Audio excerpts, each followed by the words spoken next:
大家好，我是瑞，欢迎打开 M2档案。刽子手，一个曾经令人不寒而栗的职业，虽然现在早就消失了，但是今天的人们还是把那些心狠手辣、草菅人命的人称为刽子手。对这个名字呢，有谴责、恐惧，也有诅咒的意思，表示刽子手的下场绝对不会好。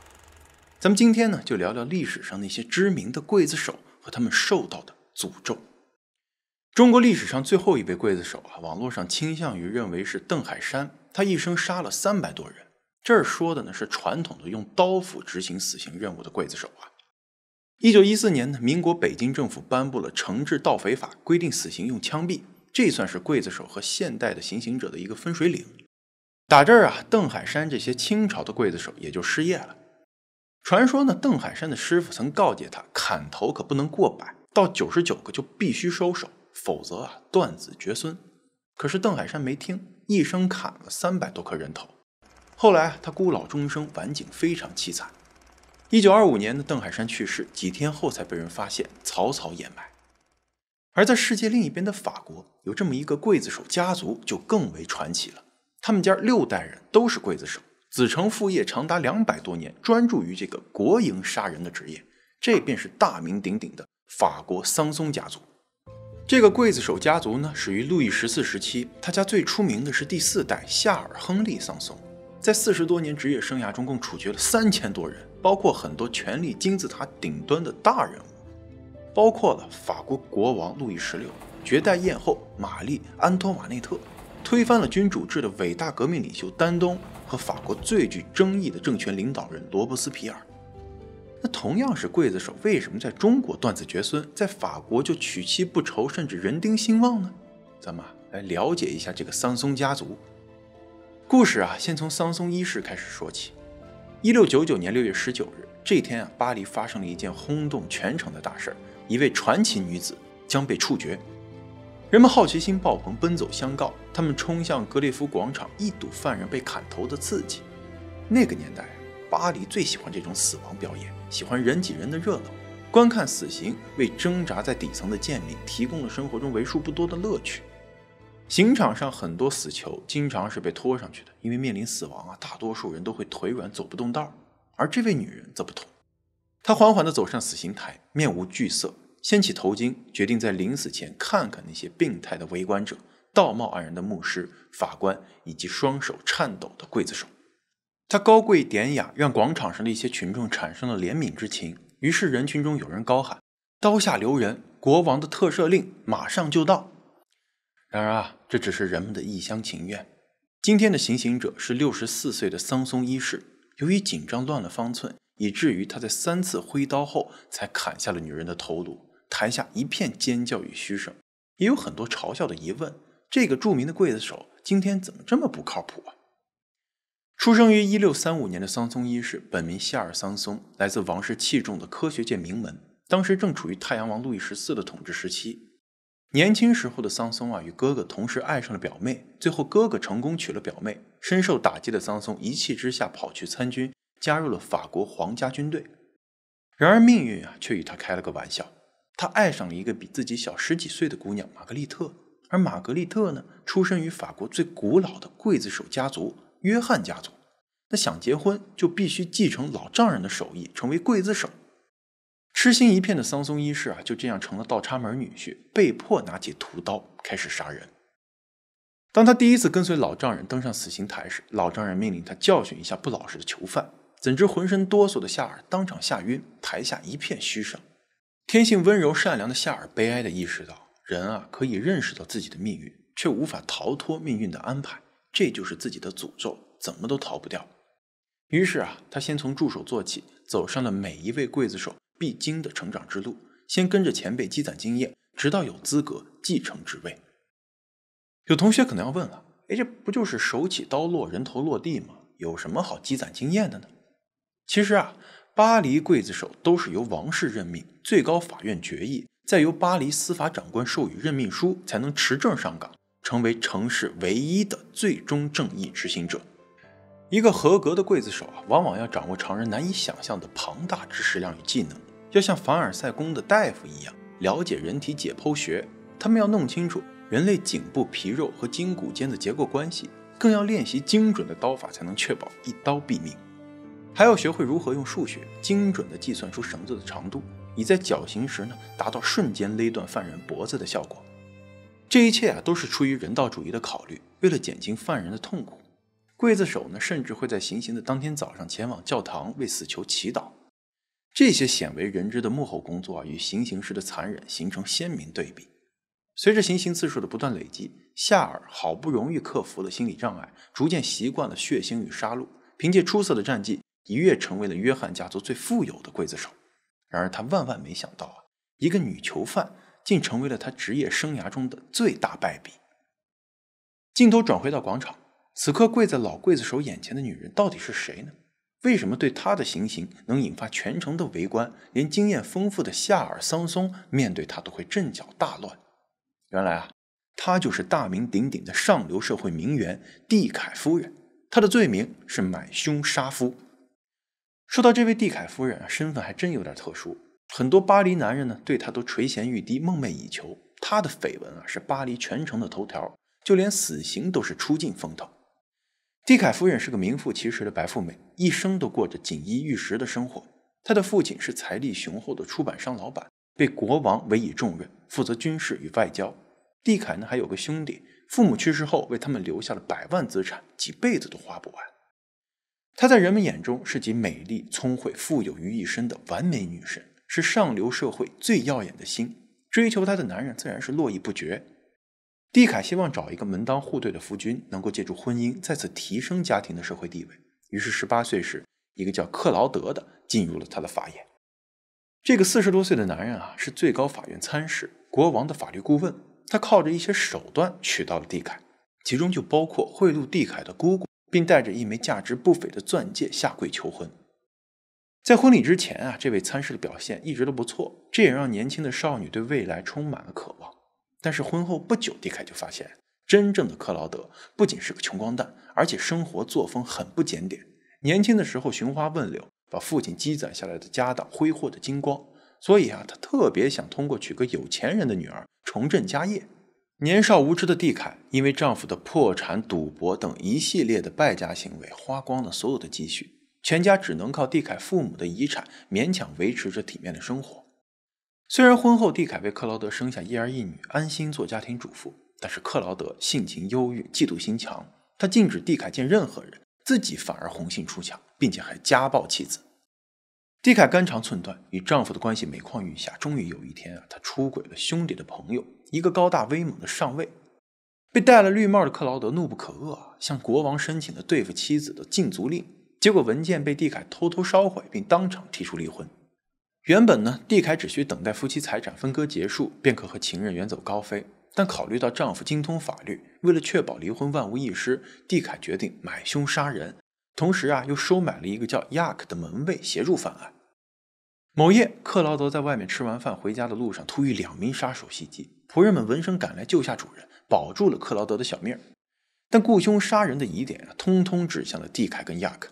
在严刑拷打下，这对男女最终承认了罪行。行刑当天双脚被夹棍夹到烂掉的亚克先走一步，被吊死在了蒂凯面前。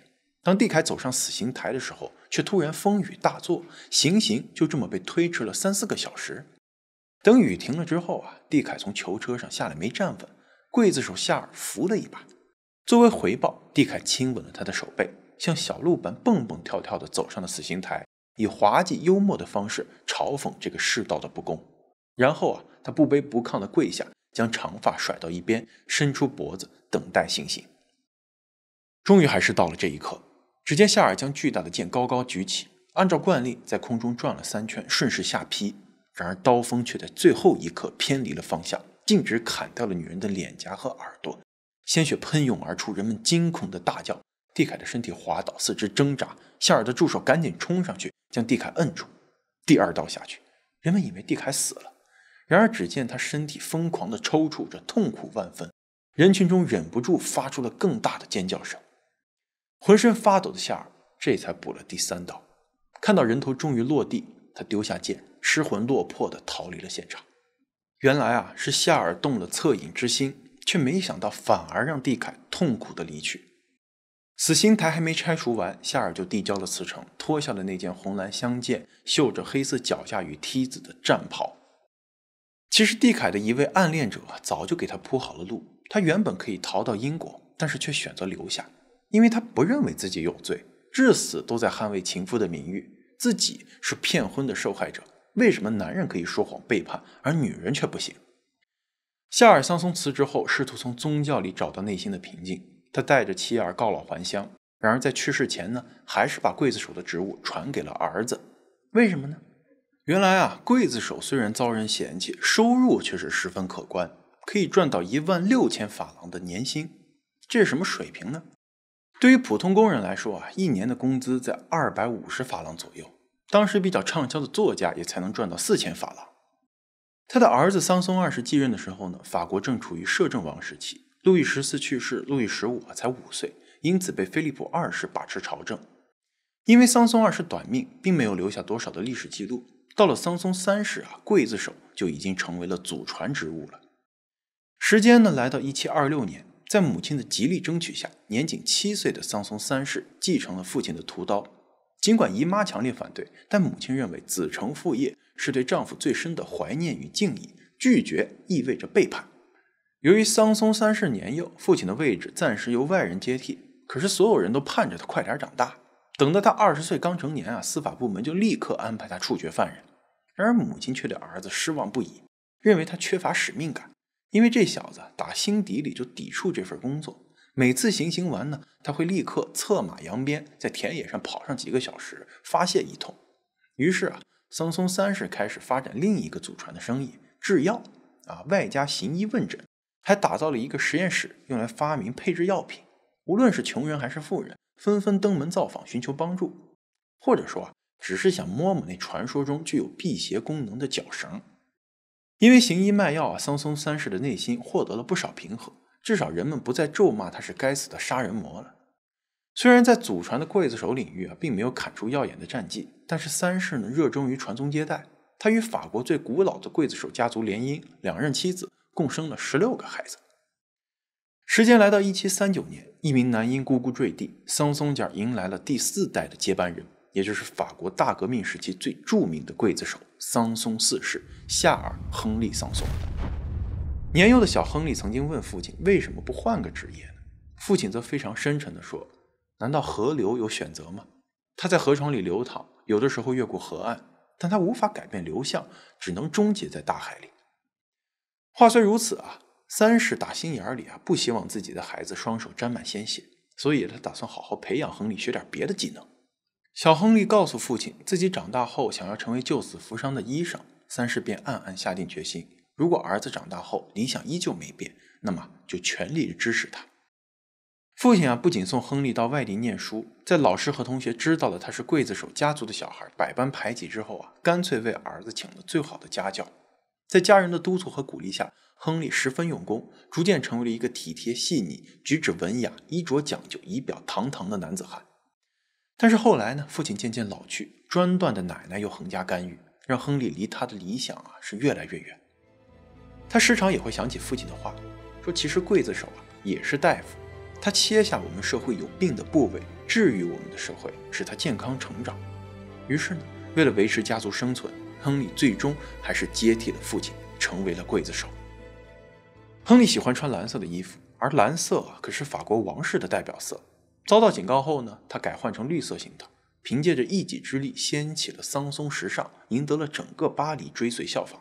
而他也十分好美色，桃花不断，一不小心也会招来祸事。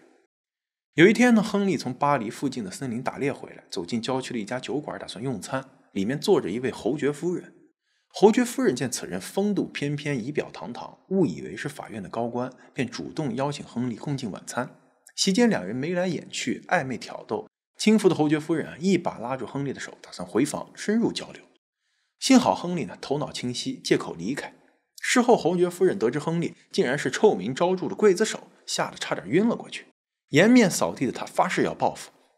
他向法院递交了请愿书，要求亨利在脖子上套一根绳子，向他当面道歉。此外呢，他还要求为了保证公共安全，刽子手跟助手们必须在身上佩戴表明身份的显眼标识。由于没有律师敢为刽子手辩护，于是亨利为了自己去辩护，他义愤填膺地质问法官：刽子手是执行法官下达的命令，如果没人执行，那么法官的判决有何意义？处决是国家的需要，刽子手这一职业有什么可耻的？军人杀无辜者，但刽子手尊重无辜者，我们只处决罪犯。真正的贵族应该站在我们这边，而不应该站在那些举止傲慢，在街上勾引过往骑士的侯爵夫人那边。法院应该宣布，我是最高法院的一员，我理应拥有法官和军人的特权，并根据这2项特权宣布我和我的后代属于贵族。法官被震撼到了，这个刽子手他不光是武力值满分，口才和思维也是令人折服啊。于是最终驳回了侯爵夫人的无理要求。不得不说啊，亨利的确是个有个人魅力的男人，他还曾经跟路易15的情妇杜巴利伯爵夫人有过一段情。这个杜巴利伯爵夫人的父亲呢，是一名神父，也是亨利的老友。原本啊，神父希望儒雅机智的亨利劝女儿别再放浪形骸了，没想到人没劝成功，反而说客沦陷了。俩人坠入爱河，谈了场轰轰烈烈的恋爱。后来女孩通过做高级交际花往上爬，最终成为了国王的情妇。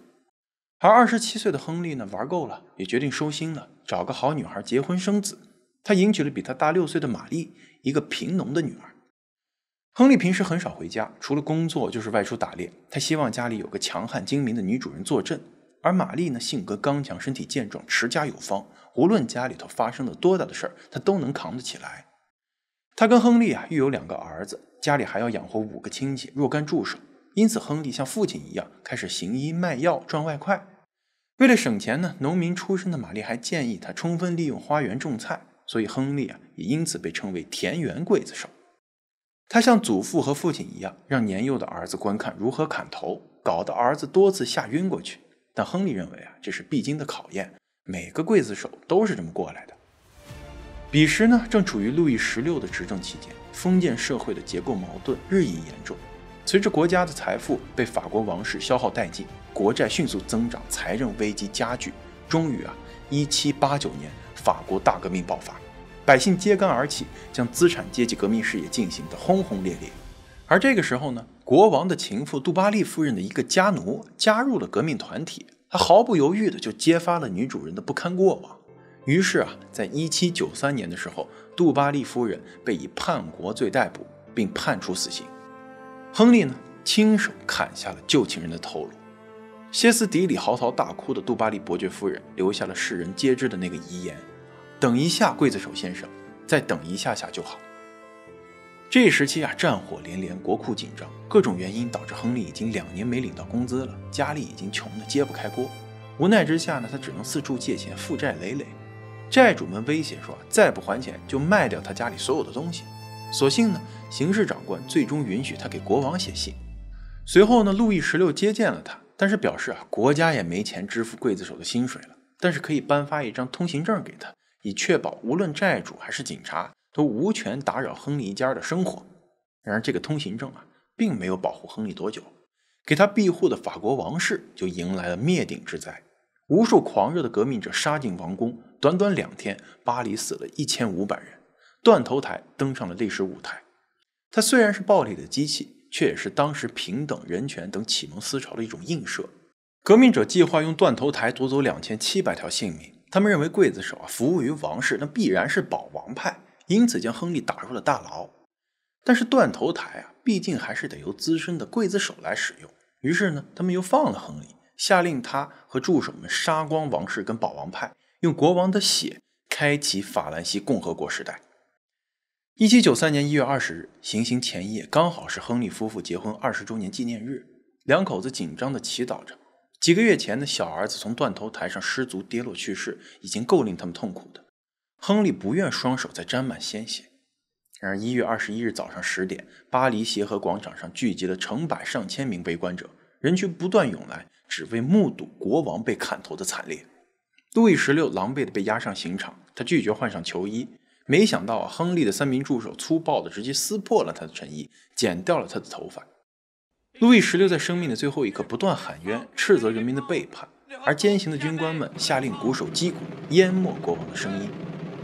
10点20分，随着路易16一声怒吼，铡刀落下，身经百战的亨利此时却是两腿发软，差点晕过去。